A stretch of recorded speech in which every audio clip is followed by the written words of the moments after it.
Assalamualaikum warahmatullahi wabarakatuh. Alhamdulillah wassalatu wassalam ala sayyidina Rasulillah sayyidina Muhammad bin Abdullah wa ala alihi wa sahbihi wa mawalah amma ba'du. Rasulullah sallallahu alaihi wa alihi wasallam beliau bersabda, "Man salaka tariqan yaltamisu fiha ilman salakallahu lahu bihi tariqan ilal jannah." Barang siapa yang menempuh sebuah jalan dalam rangka mencari ilmu agama, maka Allah Ta'ala akan mudahkan bagi hamba tersebut jalan menuju surganya Allah Subhanahu wa Ta'ala. Dan juga Rasulullah Sallallahu Alaihi Wasallam beliau bersabda, "Wa innal malaikata la tad'u ajnihataha li talibil ilmi ridan bima yasna'." Sesungguhnya para malaikat mereka menghamparkan sayapnya bagi para penuntut ilmu. Mereka hamparkan sayapnya sebagai permadani yang dipijak dan dijalankan oleh para penuntut ilmu. Mengapa mereka lakukan itu? Sebagai bentuk ridha dan kegembiraan mereka terhadap orang-orang yang mencari ilmu agama tersebut. Maka manakala pemimpin berjalan di atas karpet merah, maka para penuntut ilmu agama, mereka setiap kali berjalan dalam mencari ilmu, mereka berjalan di atas sayapnya malaikatnya Allah Subhanahu wa Ta'ala. Rasulullah SAW beliau pun juga menyatakan tentang orang yang hadir di majlis ilmu, hudur majlis ilmin khairun min salati alfi raka'ah wa min iyadati alfi marid wa min huduri alfi janazah. Engkau hadir di majlis ilmu, pahalanya lebih baik daripada pahala salat sunnah 1000 rakaat ditambahkan dengan pahala menghadiri ataupun mengantar mengurus 1000 jenazah ditambah dengan pahala menjenguk 1000 orang sakit. Seandainya pahala itu semua, pahala sholat sunnah 1000 rakaat, ditambah pahala mengurus 1000 jenazah atau hadir 1000 jenazah, ditambah dengan pahala menjenguk 1000 orang sakit, semuanya itu digabungkan, ditimbang dengan pahala hadir satu majelis ilmu yang mungkin hanya 1 jam atau setengah jam, maka pahala hadir majelis ilmu itu pahalanya lebih besar daripada pahala itu semua manakala digabungkan. Karenanya itu sungguh merugi. Orang yang paling merugi adalah orang yang punya kesempatan untuk hadir majelis ilmu, untuk menuntut ilmu, namun dia tidak hadir majelis ilmu agama, dia tidak menuntut ilmu agama. Inilah orang yang paling menyesal. Dan juga selain itu, bahwasanya Allah Subhanahu wa Ta'ala, "Innallaha takaffala li talibil ilmi birizqih." Allah menjamin para penuntut ilmu dengan rezekinya. Itu disebutkan ada satu orang datang di zamannya Rasulullah Sallallahu Alaihi Wasallam mengadu kepada Rasulullah tentang adiknya. Orang ini dia bekerja dan adiknya turut bekerja membantu dia, tetapi adiknya juga menyisihkan waktu untuk hadir di majelisnya Nabi besar Muhammad Sallallahu Alaihi Wasallam.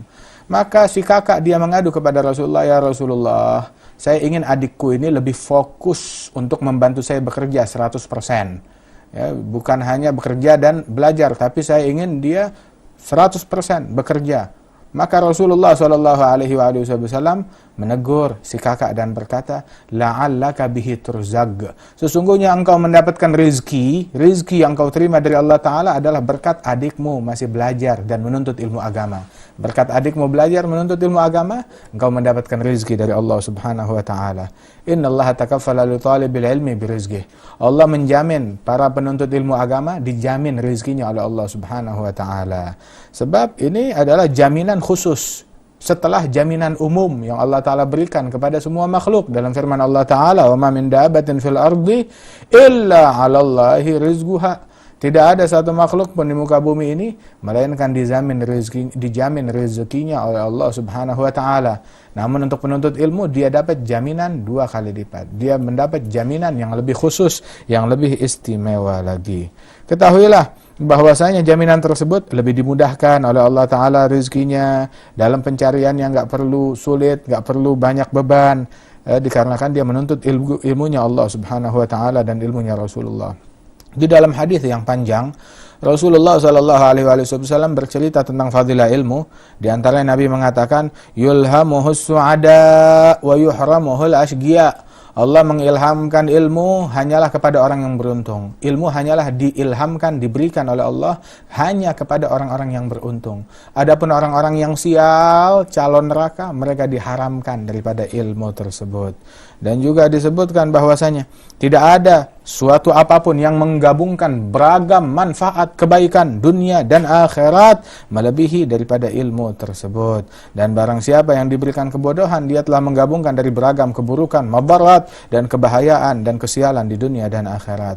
Karenanya itu enggak ada uzur bagi orang yang bodoh besok di hadapan Allah Subhanahu wa taala. Kenapa kamu bodoh? Saya enggak belajar. Itu bukan uzur yang diterima oleh Allah taala.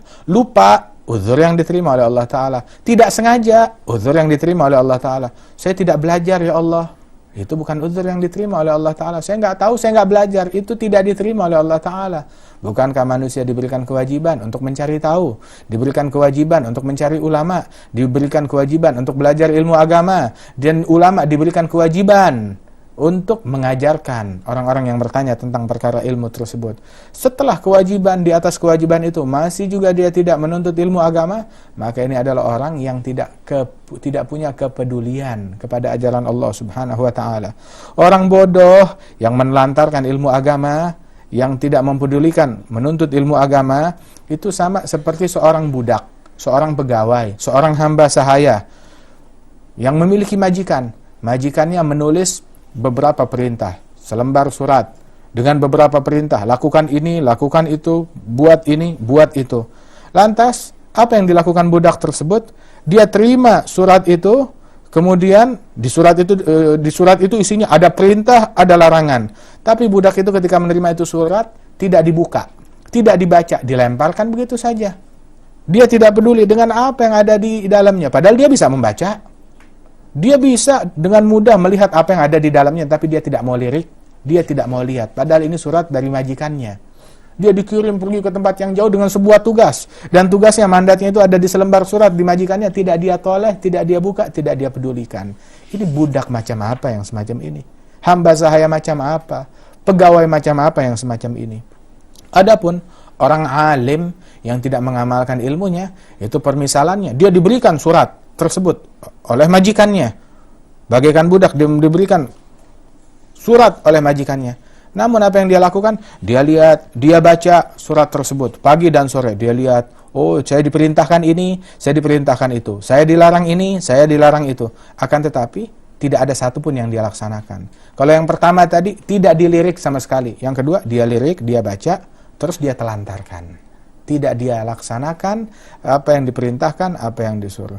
Nah lihat, bukankah betapa keji, betapa busuk, betapa buruk keadaan dua manusia ini, dua hamba ini. Dan apakah besok mereka punya alasan ketika berhadapan dengan majikannya? Kenapa kamu tidak lakukan? Kenapa kamu tidak baca? Kenapa kamu tidak laksanakan? Kenapa kamu tidak tinggalkan? Nah semuanya ini sangatlah berbahaya, sebab menunjukkan betapa ini orang tidak memiliki ta'zim, penghormatan kepada majikannya, kepada Allah Subhanahu wa taala. Hati-hati, jangan engkau menjadi salah satu dari dua manusia tercela ini. Orang bodoh yang tidak mau belajar, yang tidak mau mengetahui apa kewajiban dia, ataupun orang alim yang tidak mau mengamalkan apa yang sudah dia ketahui. Niscaya engkau akan binasa, akan celaka bersama orang-orang yang celaka dan rugi di dunia dan akhirat. Itulah kerugian yang nyata, kerugian yang sebenarnya.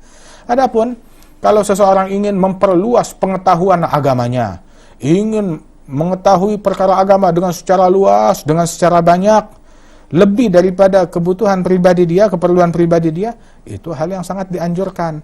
Pahalanya besar, dan itu merupakan salah satu metode yang paling besar manfaatnya untuk mendekatkan diri kepada Allah Ta'ala, fadilah yang besar. Tapi tuntutlah itu semua dengan ikhlas, tulus, bukan untuk mencari muka kepada manusia, tapi untuk cari muka kepada Allah Subhanahu wa Ta'ala di dalam menuntut ilmu. Dan juga dia lakukan itu semua sambil memiliki dorongan, keinginan, kemauan, dan juga tekad untuk mengamalkan apa yang sudah dia ketahui dan diajarkan kepada hamba-hamba Allah Subhanahu wa Ta'ala, bukan demi harta, bukan untuk mencari penghormatan, namun semata-mata untuk mencari ridhonya Allah Subhanahu wa Ta'ala dan akhirat, surga yang ada di sisinya Allah Subhanahu wa Ta'ala. Memiliki dorongan, keinginan, kemauan, dan juga tekad untuk mengamalkan apa yang sudah dia ketahui dan diajarkan kepada hamba-hamba Allah Subhanahu wa Ta'ala, bukan demi harta, bukan untuk mencari penghormatan, namun semata-mata untuk mencari ridhonya Allah Subhanahu wa Ta'ala dan akhirat, surga yang ada di sisinya Allah Subhanahu wa Ta'ala. Sebab Ulama itu, kedudukan ulama itu adalah kedudukan di bawahnya kedudukan kenabian. Al-ulama warasatul anbiya. Para ulama mereka adalah para ahli warisnya dari para nabi-nabi. Dan ulama yang mengamalkan ilmunya, mereka bagaikan perantara antara para rasul dengan para umatnya. Perantara penghubung antara rasul dengan umatnya, mereka itulah para ulama-ulama tersebut. Allah Ta'ala berfirman di dalam Al-Quran, syahidallahu annahu la ilaha illahu wal malaikatu wa ulul ilmi qa'iman bil qist la ilaha illahu al azizul hakim. Allah Subhanahu wa Ta'ala menjadi saksi atas keesaan Allah Subhanahu wa Ta'ala, atas kekuasaan Allah Ta'ala. Tiada Tuhan selain Allah. Dan siapa lagi yang menjadi saksi?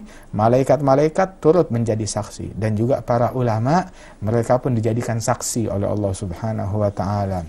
Karenanya itu, bagaimana dijadikan para ulama tersebut berdampingan dengan para malaikat-malaikatnya Allah Subhanahu wa Ta'ala di dalam tauhid, mentauhidkan Allah, di dalam berdiri menjalankan keadilan dan kejujuran. Qul hal yastawil ladzina ya'lamun wal ladzina la ya'lamun. Apakah sama orang yang berilmu dengan orang yang tidak berilmu? Sama sekali tidak sama. Di dunia tidak sama, di akhirat tidak sama.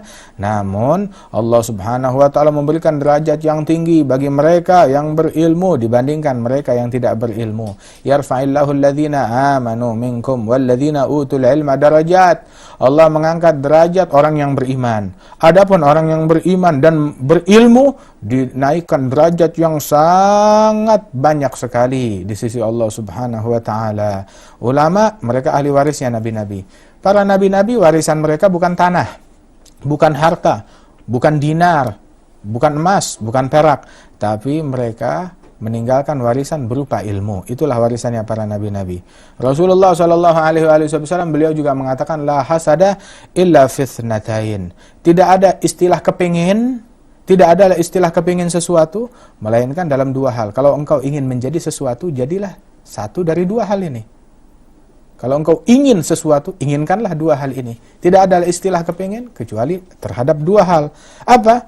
Yang pertama, rajulun ataahu Allahul hikmah fahuwa yaqdi biha wa yu'allimuha ana al-lail wa ana an-nahar. Wa rajulun ataahu Allahu malan fahuwa yunfiqu minhu ana al-lail wa ana an-nahar. Yang pertama, orang yang diberikan ilmu oleh Allah Ta'ala. Dia pakai, dia gunakan, dia ajarkan, dia manfaatkan ilmunya siang dan malam. Kalau engkau ingin menjadi seseorang, inginkanlah menjadi orang yang semacam ini. Dan orang yang kedua adalah orang yang diberikan harta oleh Allah Ta'ala dan dia gunakan hartanya untuk diinfakkan siang dan malam memberikan manfaat kepada hamba-hamba Allah. Kalau engkau ingin menjadi seseorang, jadilah salah satu di antara dua orang ini yang dimuliakan oleh Allah Subhanahu wa Ta'ala. Bukan menjadi saya ingin kaya saja. Jangan minta kaya, tapi mintalah orang yang gemar berinfak. Mintalah kaya dan dermawan. Mintalah kaya yang perhatian kepada sesama. Hakadha yang diajarkan oleh Rasulullah sallallahu alaihi wasallam. Fadlul alim 'alal 'abid ka fadli 'ala adna rajulin min ashabi. Kata Rasulullah, keutamaan antara orang yang berilmu dengan ahli ibadat. Orang ahli ibadat sudah pasti dia punya ilmunya. Kalau tidak, ibadatnya mana bisa sah kalau tidak betul ilmunya. Seorang yang ahli dalam beribadat, artinya dia juga punya ilmu sedikit. Mau dibandingkan dengan ulama, orang yang ahli ilmu. Ahli ilmu dengan ahli ibadat. Maka perbedaannya, kata Rasulullah, seperti itu derajatnya sangat beda jauh. Bedanya seperti aku, kata Nabi Muhammad, dengan orang yang paling rendah dari sahabatku, kata Rasulullah SAW. Beda jauh. Nah, karenanya itu dalam hadis yang lain, kafadlil qamar lailatul badr ala sairil kawakib. Perbedaan orang yang berilmu, ahli ilmu dengan ahli ibadat, itu bedanya seperti bulan purnama yang cahayanya terang benderang di malam 15 dibandingkan bintang yang kecil. Bintang di sekelilingnya, nah ini bulan yang terang benderang. Itu perbedaan yang sangat jauh sekali. Apabila keutamaan ahli ilmu dengan ahli ibadat, ya, yang mana ahli ibadat tersebut dia otomatis masih punya ilmu, tapi perbedaannya demikian jauh. Maka bagaimana mau dibandingkan, mau disandingkan antara seorang ulama dengan orang yang jahil, dengan orang yang bodoh. Keutamaan ilmu itu sangat banyak, keutamaan ilmu itu sangat besar, dan para salafus saleh Rasulullah SAW itu menyebutkan tentang keutamaan ilmu, keutamaan ulama. Begitu juga para salafus saleh, para ulama menyebutkan Alkitab wal hadis, dan ucapan para ulama menyebutkan tentang fadilah ilmu dan ulama. Sayyidina Ali bin Abi Thalib, beliau mengatakan, al-ilmu khairun minal mal. Al-ilmu yahrusuk wa anta tahrusul mal. Al-ilmu yazidu bil infaq wal mal yanqusu bih. Al-ilmu hakim wal malu mahkum alaih. Imam Ali mengatakan, ilmu lebih baik daripada harta. Ilmu menjaga engkau. Adapun harta, engkau yang harus menjaga harta. Sayyidina Ali bin Abi Thalib, beliau mengatakan, al-ilmu khairun minal mal. Al-ilmu yahrusuk wa anta tahrusul mal. Al-ilmu yazidu bil infaq wal mal yanqusu bih. Al-ilmu hakim wal malu mahkum alaih. Imam Ali mengatakan, ilmu lebih baik daripada harta. Ilmu menjaga engkau. Adapun harta, engkau yang harus menjaga harta. Ilmu makin diinfakkan, makin diajarkan, makin bertambah. Namun harta semakin diinfakkan, semakin berkurang. Ilmu dia mengatur, dia menghakimi. Adapun harta dia diatur dan dia dihakimi. Jadi ilmu yang mengatur, harta yang diatur. Karenanya ilmu lebih baik daripada harta. Namun perlu diketahui bersama fadilah ilmu dan ulama. Ilmu itu punya manfaat besar, punya fadilah besar kalau diamalkan, kalau dijalankan. Orang alim yang nggak mengamalkan ilmunya, nggak ada fadilah, nggak ada keutamaan, nggak ada kebaikannya. Jangan dia terbuai dengan apa yang dijanjikan Allah dan Rasulnya. Itu hanya bagi mereka yang mengamalkan ilmunya tersebut. Rasulullah menyatakan di dalam hadis, ta'allamu ma syi'tum fawallahi la yuqbalu minkum hatta ta'malu bih. Silahkan kalian belajar sesuka hati kalian, sebanyak hati kalian, demi Allah enggak bakalan diterima hingga kalian mengamalkan apa yang sudah kalian ketahui. Man yazdada ilman wa lam yazdad huda lam yazdad minallahi illa bu'da. Barang siapa yang bertambah ilmu tapi tidak bertambah hidayat, tidak bertambah taqwa, enggak bertambah baik, maka ini orang tambah jauh dari Allah Subhanahu wa ta'ala. Apabila orang alim, dia nggak bisa ngambil manfaat dari ilmunya sendiri, bagaimana orang lain bisa mengambil manfaat dari ilmunya sendiri? Orang alim, dia tidak bisa memetik manfaat, tidak bisa memetik buah dari ilmunya sendiri, bagaimana orang lain bisa memetik manfaat dari ilmunya sendiri? Karenanya itu, orang yang tidak mengamalkan ilmunya, maka batal fadilah keilmuan yang dia dapatkan tersebut. Justru dia disiksa duluan besok di hari kiamat. Yang pertama disiksa hari kiamat, ulama yang tidak mengamalkan ilmunya. Asyaddun nas adzaban yaumal qiyamah alimun lam yanfa'hullah bi'ilmih. Orang yang paling dahsyat siksanya di hari kiamat, ulama yang tidak manfaat ilmunya.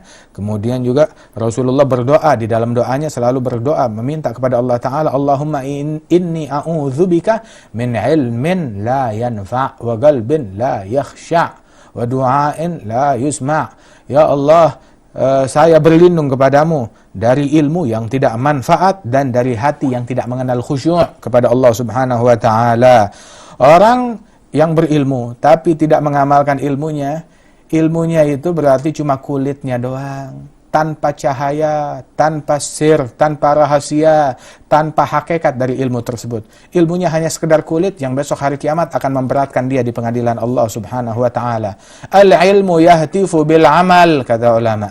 Fa in ajabah wa illa irtahal. Ilmu mengajak pemiliknya untuk diamalkan. Kalau pemilik ilmu tersebut, empunya ilmu tersebut, menuruti, menjawab ajakan ilmu, maka ilmu itu akan makin berkah. Kalau tidak, keberkahan ilmu akan meninggalkan dia, yang tersisa hanya kulitnya yang besok akan menjerat lehernya di pengadilan Allah Ta'ala di hari kiamat.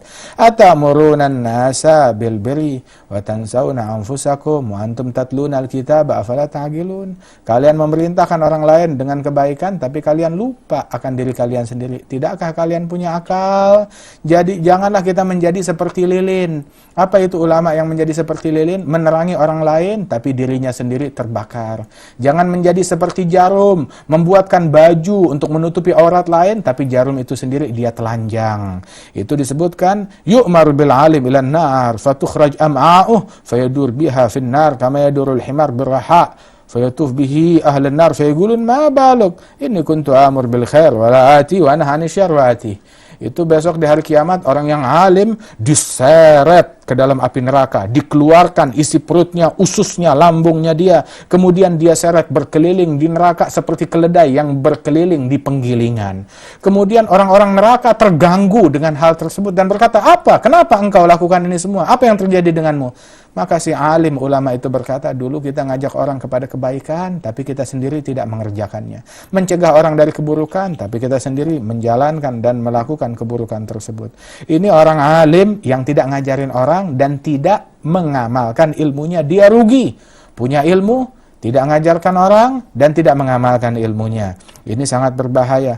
Tapi masih lebih mendingan dibandingkan ya ini orang alim yang mana dia tidak mengamalkan ilmunya. Tapi dia masih ngajak orang kepada kebaikan. Tapi dia nggak ngamalkan ilmunya. Itu sangat berbahaya, tapi masih lebih mendingan dibandingkan dia berilmu, tapi dia tidak mengamalkan ilmunya, tidak juga dia mengajarkan kepada orang lain. Maka dia rugi. Sebab orang yang berilmu dia punya kewajiban untuk mengamalkan dan untuk mengajarkan. Kalau saya ngajarin tapi tidak ngamalkan, dia ninggalkan satu kewajiban. Tapi kalau dia tidak ngamalkan dan tidak mengajarkan, maka dia meninggalkan dua kewajiban tersebut. Dan dua-duanya berbahaya, dua-duanya celaka. Itu disebutkan bahwasanya besok di hari kiamat diperintahkan sekelompok para ahli Quran diseret ke dalam api neraka sebelum penyembah berhala para ulama-ulama tersebut. Dibilang, apakah kami diseret duluan masuk ke dalam api neraka sebelum para penyembah berhala? Dikatakan, sesungguhnya orang yang tahu, yang berilmu tidak sama dengan orang yang tidak berilmu. Wa alimun bi ilmihi lam ya'malan mu'adzabun min qabli 'abidil wathan. Orang alim yang enggak mengamalkan ilmunya dimasukkan ke dalam api neraka, diazab sebelum penyembah berhala. Itu sebab orang alim yang mana dia tidak mengamalkan ilmunya, tidak mengajarkan orang, itu dia mengajak kepada keburukan.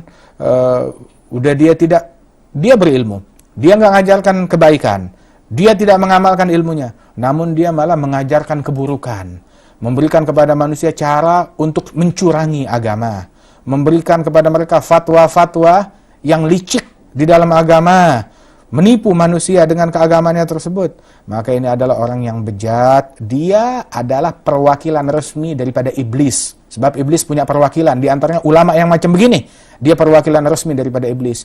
Memberikan fatwa dalam menghalalkan darah, memberikan fatwa di dalam menghalalkan mengambil harta orang lain dan sebagainya. Maka dia ini adalah penggantinya iblis, penerusnya iblis, dan dia adalah penyebar daripada fitnah, bukan ulama yang dianggap ulama di sisi Allah Subhanahu wa taala.